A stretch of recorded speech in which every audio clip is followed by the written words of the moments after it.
Hey there guys, and welcome to another episode of Beyond the Bottom Line. I'm your host Emil, and today we got a really nice person to interview because it's a field that I really do like. It's about building up communities and actually making a better South Africa for tomorrow and for the future youth, and for the youth of tomorrow, I guess I could also say, and for today. So let me give you a little breakdown of who I am interviewing. His name is Mike Makwela, and he joined PlanAct in March of 1999. He is responsible for planning, implementation, and monitoring of programs. He leads a team that is responsible for community relations. Mike is enrolled in part-time studies in housing masters at the University of Wits. He is an accredited trainer and facilitator and assessor. He has a diploma in informal settlement upgrading obtained from the Institute for Housing Studies at the Erasmus University at Rotterdam. And that pretty much shows you that he is meant for this role at PlanAct. For those who don't know what PlanAct is, I'm not going to describe it because, I can describe it to a little bit, but I'm going to let Mike do most of it. But what I get my understanding from, it's a community building program that helps uplift rural communities and undeveloped communities. So Mike, am I right in saying so about that, about PlanAct? No, thank you for inviting me. And yes, as you correctly said, my name is Mike Makwela. I work for PlanAct. It's a non-profit organization. It started in 1985, quite some time. Also, it's been around. Yeah, we've been around. We'll be celebrating 40th anniversary very soon next year. And so we would like to extend invitation to all the former PlanActors and those that have had a relationship with the organization. Our work is about civic empowerment. It's making sure that communities are well capacitated to engage with the state. Yeah. Insofar as service delivery is concerned. And so we work with communities that resides in informal settlements in those depressed areas where opportunities and services are not normally provided by the state, if they are. And so our work is about making sure that these communities are well capacitated to engage with municipal processes, and that includes the integrated development plan. So they participate in the IDP process, and they are able to make their needs very clear and to the municipality. The second thing that we're doing is about municipal budget. It's well and good to say we want water, we want housing, we want this and that. And until we talk about rents and cents, the process is not complete. Yeah. So part of what we are doing is to prepare communities to understand the budget of a municipality. I don't know how big it is, but it is quite huge. Yeah. Written by accountants, chartered accountants, in the language that it's totally different from the normal language that we understand. But we unpack that budget so that people are able to make an input during the budget process of the municipality. That's very critical. Of course, sometimes we get joy that the municipality responds and acknowledge our submission. Of course, sometimes they get very disappointed when we don't get a response. And then, of course, I always say people don't eat the Constitution. Yeah. Great as it is, the high rate of unemployment and poverty and inequality requires us to look at livelihood issues. So we use a method called asset-based community development, ABCD. ABCD starts from the premise that what is it that we have as a community? So ABCD is a methodology that says what assets do we have as a community? No community is poor. I'm saying it subjectively. So there are assets in the community. There are streets, there are educated people, there are carpenters, there are motor mechanics, a host of skills that are there. So what is it that we can do as a community before we go outside and ask for help? So that's the methodology that we're using, ABCD, and strengthens and affirms your capabilities. So that's in general what the work of PlanAct is all about. Well, that was a really great description, quite lengthy. there is one thing I want to know. So you did say that Plan Act is a NGO, and it does work with eliminating the exclusion of vulnerable communities in the local government processes. But how does Plan Act actually achieve that goal? So if you build the capacity of the partner communities, and I prefer to use the word partner communities because we don't believe in giving. You are most likely to have a situation where communities are able to engage with the systems of government to a point where they are able to hold government accountable because they understand what the budget is and what it should be used for. Yeah. So they understand the processes. I want to give you 2 or 3 examples of the impact, and I would like to start with the digital address because it's an instant project that instantly changes people's lives. And I want to start by saying, if you don't have an address, it's a matter of life and death. People who live in informal settlement, I actually don't understand. It's still the importance of the address. How they survive the daily struggles of not having an address.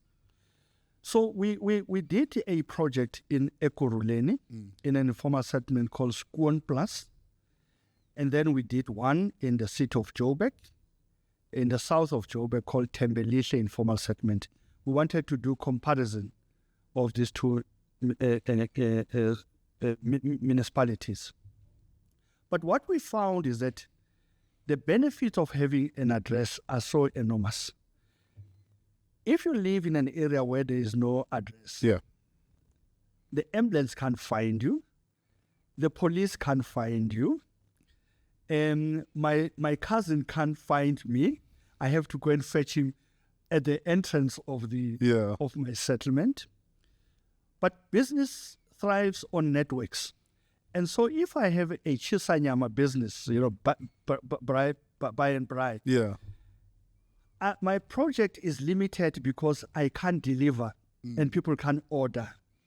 If I run a successful car wash, people can't know about my business because I'm unable to promote it. Okay. Now let's go into deep issues. We find it very strange that the municipality installs a communal tap.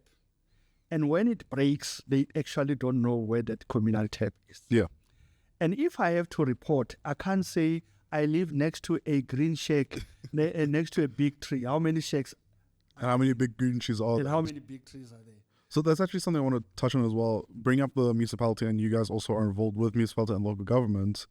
So Plan Act has impacted about 50 communities, 200,000 households, over 1 million people in about terms of Johannesburg, Ekurhuleni, and municipalities.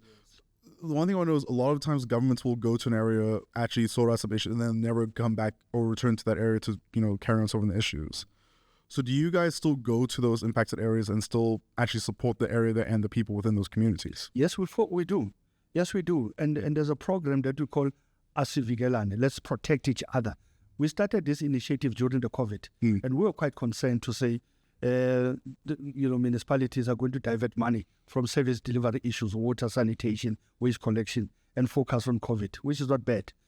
But we then started that process. So what you do, you actually monitor in your space whether water has been provided, whether waste has been collected, whether sanitation has been cleaned. And then every month we produce a report that we share with the municipality. It's like a robot, green is for that, red is for that. And what we have found is that initially they were quite reluctant. What is this NGO trying to do? They want to embarrass us. But we have seen a change over time that we have actually been where their eyes and the ears together with our partner communities to say, hey, when things don't work well as they should, they have been responding very positively to our Asivigelane monthly reports, and we're quite excited about it. More can still be done. I mean, anywhere more can be done. Yes. And speaking of SATs and everything, I was actually quite interested. how you guys actually follow through the things, because I know on your guys' website you say you have 3 programs, those being strengthen grassroots voice, responsive living environments, and sustainable livelihood initiatives. And the one that really does interest me the most, which I'm just want to know more about really, is strengthen grassroots voice. And so you guys did describe the program. It is set to engage with the influence actions of at a national level between communities and government on developing planning projects and issues that are prime concern of underprivileged communities. Now, the one thing I want to know is, and you did mention it up, and I wonder if you can explain it just a little bit more for me, is who keeps track of the planning projects and ensures that these projects actually get followed through? Because I mean, we've seen over the years, like the government will go to an area, build up RDP houses, and then the RDP houses won't be sufficient enough, or they'll go and they spent 20 million rand on that soccer field, and it was just two posts and everything and like a little stand. So who actually manages that project and actually sees it fall through? Well, we're only 13 in the office. There's only 13. We have one office in Braamfontein. Yeah. So the strategy is to multiply ourselves. And what better ways than engaging with the very same community partners and what we call community facilitators. So we've established what we call community facilitators. They become the eyes and the ears. Okay, we can stretch ourselves. But we've been able to cut across over 1,000 informal settlements. Okay. Yeah. And so you have eyes everywhere, that brings this information to this small NGO. And of course, we use our power to package the information and actually, start engaging and advocating. So that is a strategy of multiplying ourselves. So you find our footprint in most of the areas, precisely because we could not be everywhere. So once you invest in our partner communities, you have actually invested in people. So they'll be able to say no. But in the last time we attended the IDP and we went through the budget process, in our ward, 500,000 was allocated for this purpose, for this financial year, and we're not seeing action.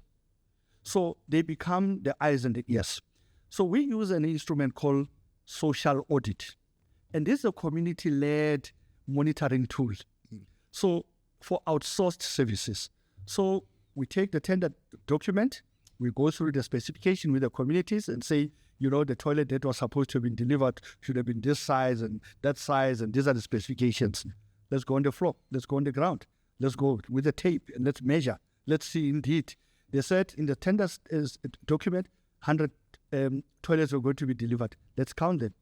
So you guys actually have like a proper checklist when you go? Absolutely. So we use what we call an audit, we call it a social audit. But it's a community-led audit. So it's all like manually checked and everything. It's all like done through AI or through automated bots. Pictures, verify, and you're looking at a government document and you're comparing it to what is on the... Like I will say sometimes, and I say to a lot of people in the office, I'm a bit old school. I say sometimes the old school way is always the best way. Absolutely. So, and we've found it to be very effective, and then communities are then able, because they've got evidence, you see, the problems you can't argue without evidence. Yeah. You can't make a noise, etc. And we always say to communities, there's a better way of engaging with the state than banning your clinic or banning your library. At the end of the day, you're going to sit with a banned library. But there's a better way of engaging, and this is make sure that we have information, we understand what the Constitution says, the Systems Act, the Structures Act, the MSMA, all pieces of legislation. Okay, once you have that, you are then able to engage with local government much better, because you're able to say, but section so and so says this, and you are doing contrary. So you're able to take what they put down and actually go to them and say, this is what you said. Absolutely. Moving on to my last thing I want to ask you. So, South Africa has many issues, especially with both local and municipal governments and also national government as a whole, especially with the elections, in this area right now, this year taking place. As someone who I am, and like I'm very still much in my youth, how would you inspire the youth? And also, do you think South Africa will be a better place in the future for the youth of South Africa? Like, we won't have that many more issues. Well, look, the future belongs to young people. I was a young person also, and I had aspirations and dreams. So the future belongs to young people. It's their country. They have nowhere else to go. They can visit. They'll be homesick. Then they'll come back. And so we rely on young people to really take this country forward. And their role is important as young people. One is to make sure that they inform themselves about the systems of government. And maybe let me take the opportunity, because we are on the election year, and actually use their power to vote for whoever that they want in power. So unless you participate in these processes as a young person, you'll find yourself outside, people making decisions on your behalf. So I'd like to encourage young people to participate in the system. Take time. I know it's very tedious to take the Constitution and go and read it. It's quite tedious, but it's your responsibility. It's your responsibility as a citizen of this country to make sure that you contribute for the betterment of this country. I am quite optimistic. Things may be not the best that we wish, but the role of young people is very important to make sure that they correct the mistakes and they rebuild and modify this country. So I call on all the young people to do their part. It is their time, and they have the power in their hands. Mandela makes it very clear. It's in your hands, you know. And the old man said it very clearly. It may seem impossible, but it can be done. It definitely can be done. Thank you. Thank you guys so much for watching. If you guys did enjoy, please leave a like, share the video, and subscribe, and hit that bell notification so you know whenever you post. And Mike, before we go, I would like to say thank you so much for coming on. It's a pleasure. Have a wonderful day too. You too.